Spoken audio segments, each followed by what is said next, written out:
പറയാറുണ്ട് ഉസ്താദേ, 25 കൊല്ലമായി കല്യാണം കഴിഞ്ഞിട്ട് മക്കളില്ലെന്ന് പറയുന്ന സാധുക്കളുണ്ട്. അള്ളാഹു എന്ന് പറയുന്നത് കരുണയുള്ളവന്. മലപ്പുറം ജില്ലയിലെ താഴൂർ എന്ന് പറയുന്ന സ്ഥലത്ത് എൻ്റെ ഒരു കൂട്ടുകാരനുണ്ട്. 9 കൊല്ലമായി കല്യാണം കഴിഞ്ഞിട്ട് മക്കളില്ല. 9 കൊല്ലമായി കല്യാണം കഴിഞ്ഞിട്ട് മക്കളില്ല. എപ്പോഴും എന്നെ വിളിച്ചിട്ട് പറയും, ഉസ്താദേ മക്കളില്ല ഉസ്താദേ, ദുആ ചെയ്യണം. മക്കളില്ല ഉസ്താദേ, ദുആ ചെയ്യണം. അല്ലാഹുവേ, കഴിഞ്ഞ ദിവസം ഞാൻ ആ താഴൂർ ഒരു സ്ഥലത്ത് വഅദിന് പോയപ്പോ എന്റെ ഫോണിലേക്ക് ഇങ്ങനെ മെസ്സേജ് വന്നു, അൽഹംദുലില്ലാഹ് സുമ്മ അൽഹംദുലില്ലാഹ്. എന്താ ചങ്ങാതി ഇത്ര സന്തോഷം?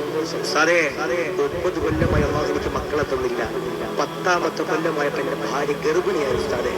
അങ്ങനെ വല്ലാത്ത സന്തോഷത്തോട് കെട്ടിപ്പിടിച്ച് ദുആ ചെയ്യണമെന്നൊക്കെ പറഞ്ഞ് പിരിഞ്ഞു. കഴിഞ്ഞ ഒരാഴ്ച മുമ്പ് ആ സഹോദരൻ വീണ്ടും എനിക്ക് മെസ്സേജ് അയച്ചു, അൽഹംദുലില്ലാഹ് സുമ്മ അൽഹംദുലില്ലാഹ്. എനിക്ക് വല്ലാത്ത സന്തോഷം ഉസ്താദേ. എന്തേ ഉസ്താദേ? ഞാൻ എന്റെ ഭാര്യ ഗർഭിണിയാണെന്ന് പറഞ്ഞല്ലോ. അവളെ സ്കാൻ ചെയ്യാൻ വേണ്ടി കഴിഞ്ഞ ദിവസം ഞാൻ ഹോസ്പിറ്റലിൽ കൊണ്ടുപോയി. സ്കാൻ ചെയ്തപ്പോൾ ഡോക്ടർ പറഞ്ഞത് ഇരട്ടക്കുട്ടികളാണ് വയ്ക്കുന്നത്. അതാ റബ്ബ്. 9 കൊല്ലമായിട്ട് അല്ലാഹു മക്കളെ കൊടുത്തില്ല. 10ാമത്തെ കൊല്ലം അല്ലാഹു മക്കളെ കൊടുത്തു.